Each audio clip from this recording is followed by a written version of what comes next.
Yeah. Now, when you are happy, you dance to the music. But when you are intentional, you understand the lyrics.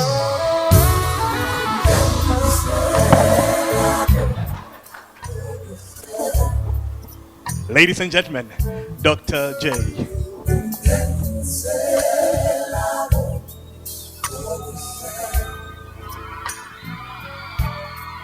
Keeps on,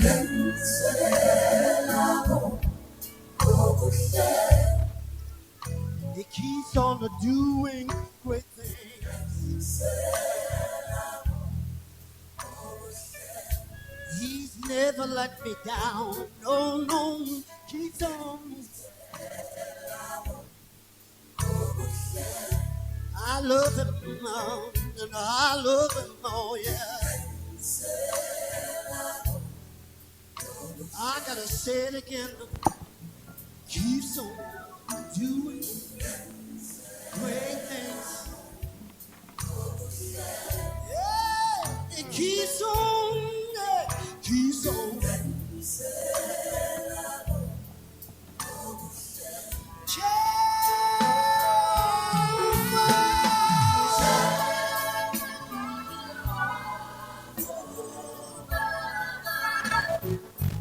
You are my provider.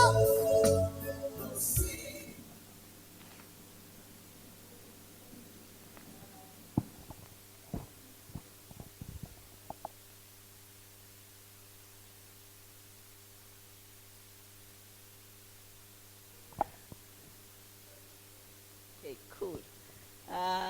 Okay, so my accent is still the same. I am not going to Morocco. So I will use the one that we know, where you don't say, pardon me, you hear what I say. It's just an interesting story. After I finished my PhD at Vets Business School, you will know why I emphasize the Vets Business School. I decided to register an English course so that I can improve my English, because I felt a PhD from Vets Business School, I cannot speak the English that I'm speaking.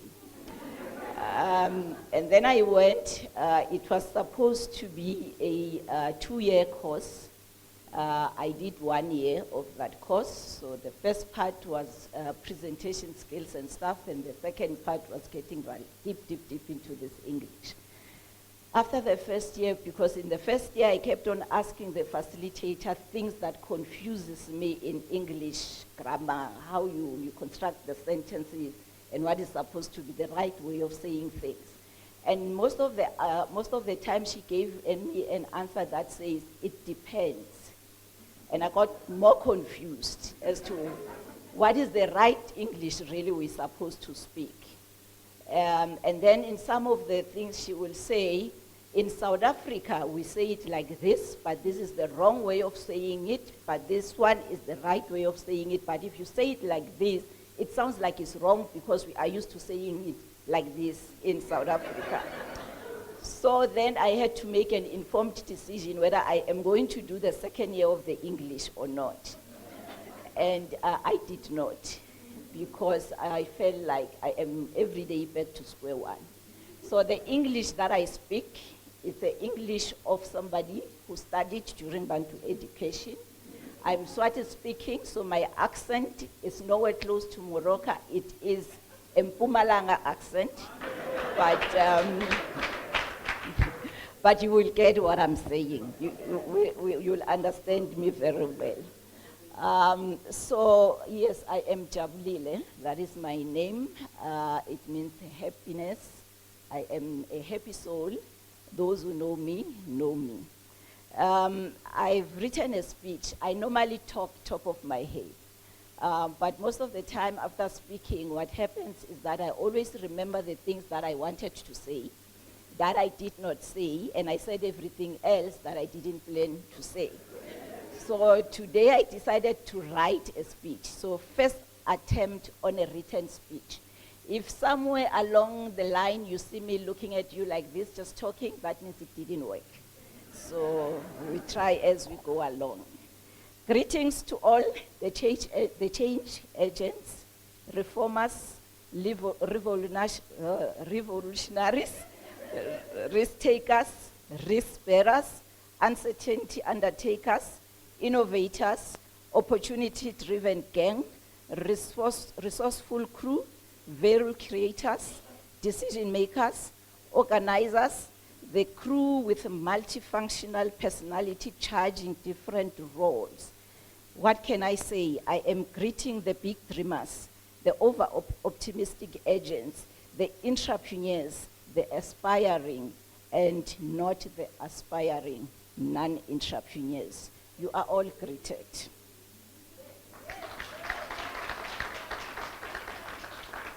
A special greeting to the Honorable MEC, Fakstau. I want to take this opportunity, and now I missed my line on the written speech. I want to take this opportunity to say thank you for finding the time in your busy schedule to come and honor me and the entrepreneurs in this room. I don't take it for granted. 2 hours is a long time. Now it seems it's extended. Hopefully, this was not written. Hopefully, I didn't know we're going to start late. I was sure we're going to start on time. So now I'm adapting my speech as we go along. So hopefully you'll be able to stay a bit longer with us. We've got lunch. We would like to interact a little bit with you. So crossing my fingers. And I've said it in a platform, so you cannot disappear.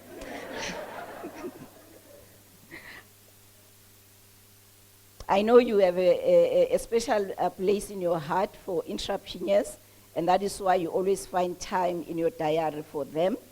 And thank you very much for that.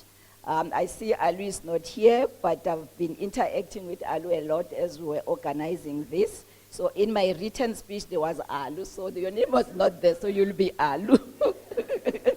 So thank you from the team as well from the MEC office that have been communicating with me to get all the logistics sorted for today. A special thank you to Alu. You'll pass the message, who was always ready to answer my random calls and help me with whatever that I needed. So when I was writing this, I asked myself, what should I focus my talk on? And why should I focus on that? And I decided to break it down into 4 parts. So talk about Jabulile the entrepreneur, talk about the book, talk about Jabulile the author, and lastly express some gratitude to people who supported me through this time. So Jabulile the entrepreneur. What motivated me to write this book? There are 2 things. One, it was failure.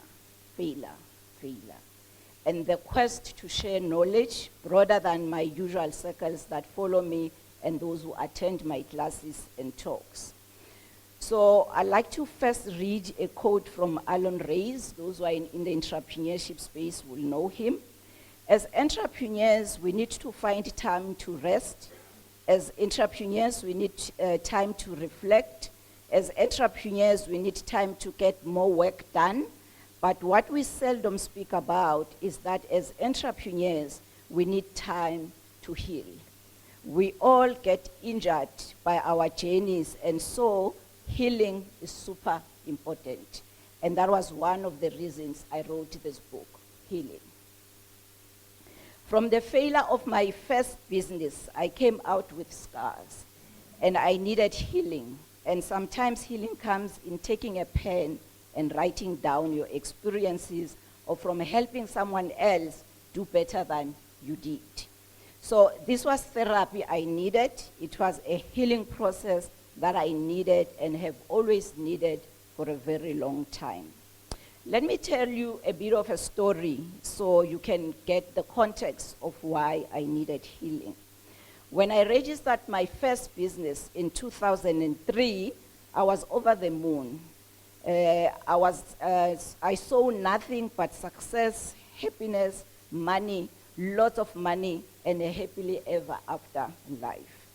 Little did I know that I just started a journey that was not about to be easy, a journey that came with challenges that tested me to the core.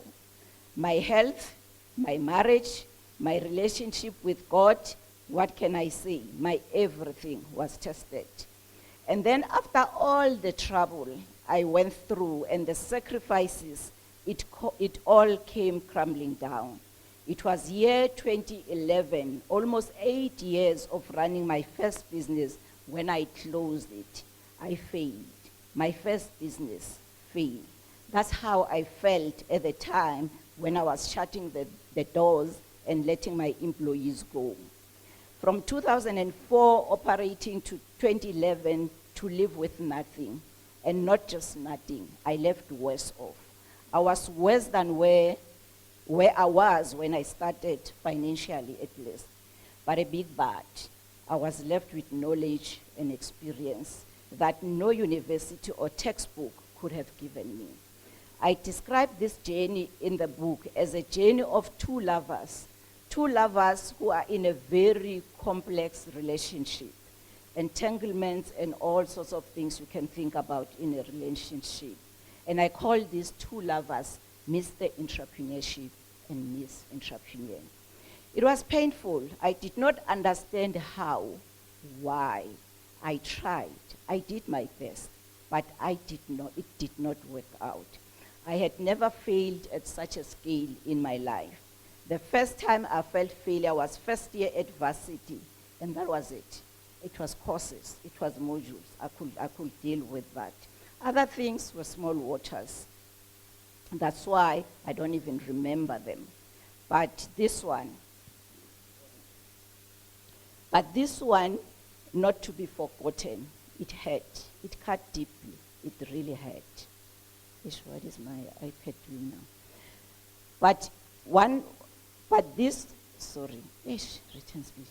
I question myself a lot. My intelligence, my capability, my competence, my education, and many more other things. But answers were not forthcoming. I lost my confidence. I was at the lowest point of my life. I was embarrassed, especially because some people told me to stay with my job. But I wanted to be independent, to be my own boss. I left corporate. I left Mr. Employer and went to business full time. I married Mr. Entrepreneurship. When I left Mr. Employer, I had no plan, especially no long-term plan.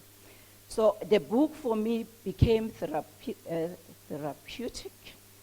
I don't know whether this one is the Morocco one. In that way, as it allowed me to relive my past experiences, answer the questions I never answered, and connect the dots backward. This was my second therapy session. My first was my PhD, where I also went on a journey of discovery, trying to find out why me and many entrepreneurs fail in their first 5 years of operation. Research, depending on whose report you read, claim up to 90% of entrepreneurs who start their businesses don't make it to 10 years. I stand here before you. I still don't have the answer after spending 4 years on research to produce my PhD thesis and still continue today to do more research. But I think I am wiser and more knowledgeable than when I started. At least now I know for sure that 1 + 1 is not equals to 2 in entrepreneurship. It is unknown and it remains unknown.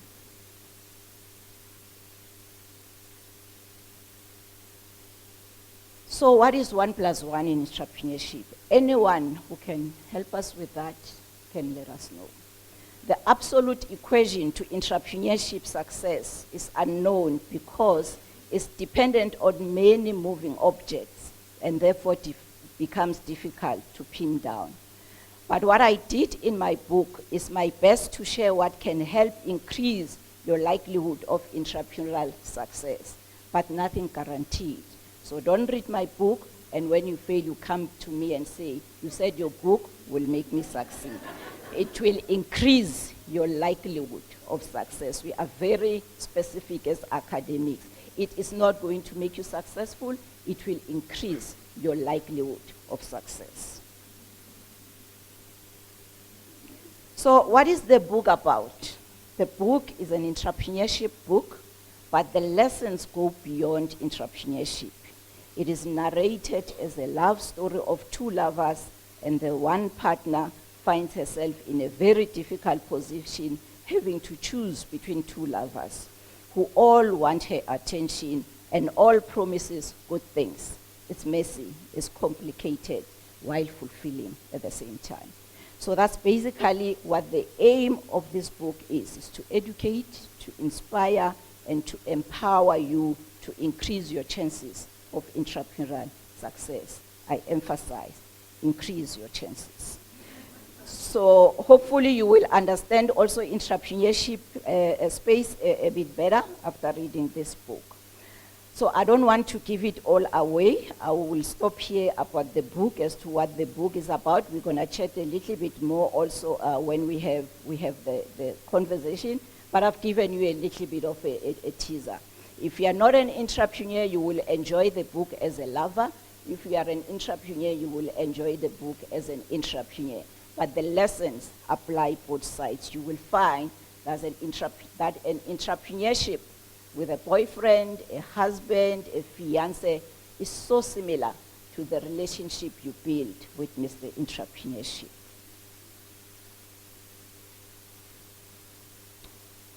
So I'm going to skip that part. Time.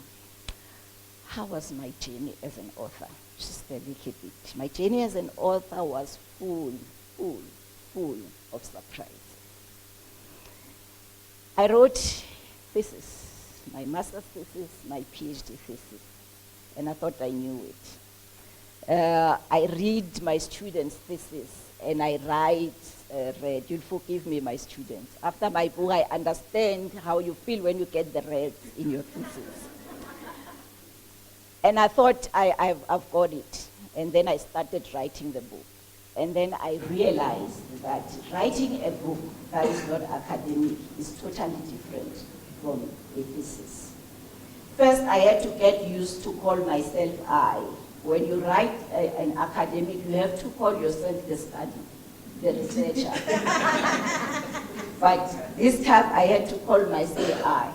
When you write an academic a piece, you have to say, I would like to argue that this and this and this is not this way, then you need to cite it. So you need to go find all the references of people who think like you to cite what you think, but using other people's material. But writing this book allowed me to say, I think, I don't agree with this. And I didn't have to go find references. No one And I was able to also say, those who did the thesis, they understand what I'm talking about. It's the biggest frustration to move from normal writing to academic writing. The other thing that I enjoyed was I could say my feelings. I feel this author does not make sense because I think this and this. You can't write your feelings in academic writing. You have to write facts and support with literature. And normally my students say, but it's my feelings, what I see, can I write that? I understand, but go find some scholar somewhere from America and go cite that what you saw in South Africa has been said by some guy in America. And people will view that as important. That was my journey as an author. I never knew what I was getting myself into. 2 weeks before this launch, I felt like taking a matches and burn the manuscript and call it a day. And yeah, many people, they both still have my tears probably on their doorsteps because I cried a lot. I was like, damn, why did I get myself into this thing? Why don't I just leave it? Because what I did, I put a launch date before the book was ready. Because I started writing the book in 2018. And when I started writing it in 2018, I would forget it, put it away, and then come back to it, but there was no date. So it was not moving at a pace I wanted. Now I've forgotten the speed. So it was not moving at a pace that I wanted. So I said this time I'm going to put a date first so that it pushes me to get to, to finish it. And then I said to my mentor in 2019, Professor Msukis, I said, I've been trying to write this book since 2018 and it's not getting finished. And then he says, start a habit for 1 hour every morning, wake up and do something. Anyone who has worked in an academic space knows how difficult to wake up for that hour in the morning after you've been reading people's thesis and writing people's assignments.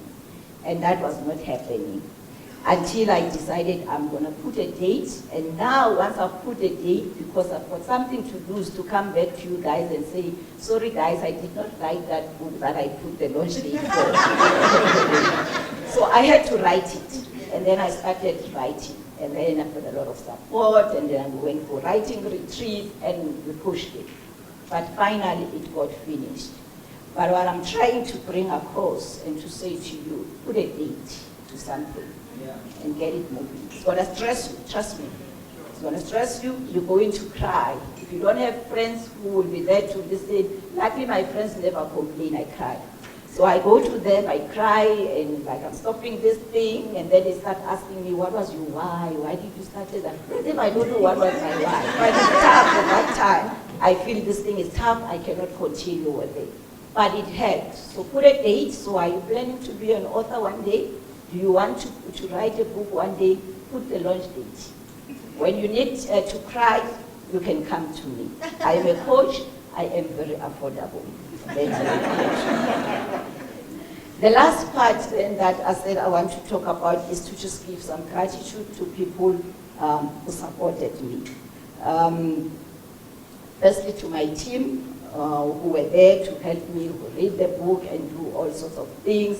And I kept on going back to them, and they were always there for me. I'm going to read some of the stuff from my acknowledgement. But what I want to also thank is my kids. Sure, I take a lot of their time. So I'm not the best mom at the moment because I'm busy chasing these dreams, and it takes a lot of my time. So they're looking at me funny. So, but I say to them, don't worry girls, one day I'll be rich, and then when I'm rich, we can go, wherever we need to go to, and then they understand that it's okay, let's let mommy chase her dreams. But also at the same time, when you are a parent, normally kids have a father, so I didn't get them alone, so normally the kids have a father. So normally, if you are a woman, it normally really tends to be our responsibility to make sure we take care of the kids. And that limits us how much we can achieve as women. But I was lucky enough that I'm parenting this kid with somebody who has been very supportive. We'll go for writing retreats for weeks, and I'll leave him with the kids to take care of them, and he never complained. And sometimes when I don't even ask for help, he will see that I'm swamped and all that, and he will take over some of the responsibilities that I need to do. So thank you, Galax. Thank you, my girls.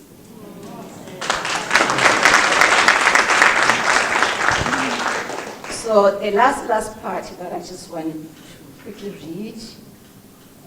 I know time already beat us, but today is the author's day.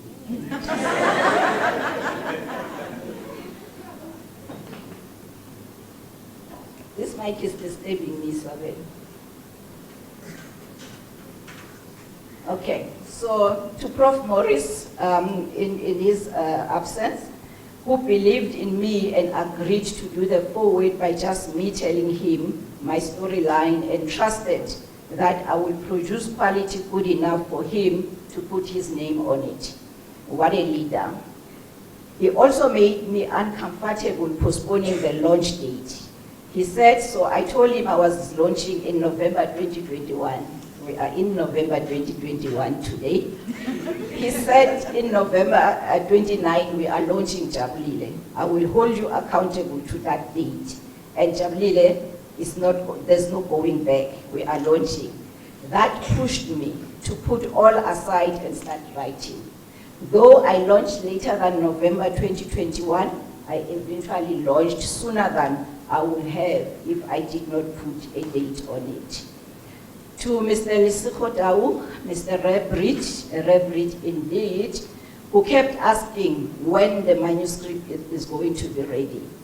He made me uncomfortable to keep saying it has not progressed since 2018 when we registered the title and got the ISB number. Thank you for making me uncomfortable, and you proceeded to making all the designs so that I see them every day and feel even more uncomfortable that there was no content inside the cover design. To my buddy, Dr. Peladi, thank you for the push and the endless writing retreats you tagged along to support me, even though your book was still not edged. So put a date, my friend, we're launching yours next. If it was not for your support, it was going to be harder. All the work you did for me for free, social capital, in helping me push, none is gone unnoticed. Social capital is difficult to put a monetary value on, but it's so valuable. I have derived so much value from our friendship. Strong ties indeed. To my friend, Mr. Galawe, thank you for always being there, supporting me and giving me space to chase my dreams. When my first business failed, I had no income and my health was compromised. You took over all my responsibilities, financial and kids-wise, and I literally became your dependent until I could get back on my feet. Thank you. To my little author daughter, Lulama, who made me feel peer pressured, that she has 2 books already and my first is still sitting unfinished. She told me she is my role model since I am publishing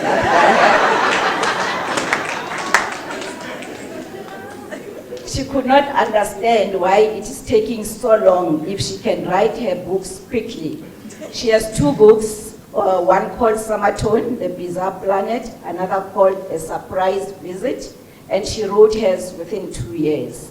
I wrote mine, it was from 2018, we are not going to see how long. To my siblings and friends who helped me refine the book title so it talks to the right broad audience and is representative of the content inside. To my reviewers, Mr. Galawe, why your name is everywhere? Mr. Galawe, Dr. Peladi Mushala, Ms. Brigitta Jordan, and Ms. Elona Shajwayo, who volunteered their time to read this book so it makes sense to different audiences and is of good quality. Thank you so much for your support and being amazing. Does that mean I must finish? To all who supported me, I thank you. More so to you who's going to be reading this book, thank you for purchasing it. I hope you will find it valuable. To Dr. J, who has always been there to pick self up when self is tired. Let's normalize thinking ourselves, you really get tired. Finally, to God Almighty, from whom I draw strength, I was able to write the book and finish it because amid COVID, I was blessed with a healthy mind and body. In closing, I am touched to see all of you here. I am happy to see all of you here. I couldn't believe it. I could get 100 people in one place. I mean, to listen to me.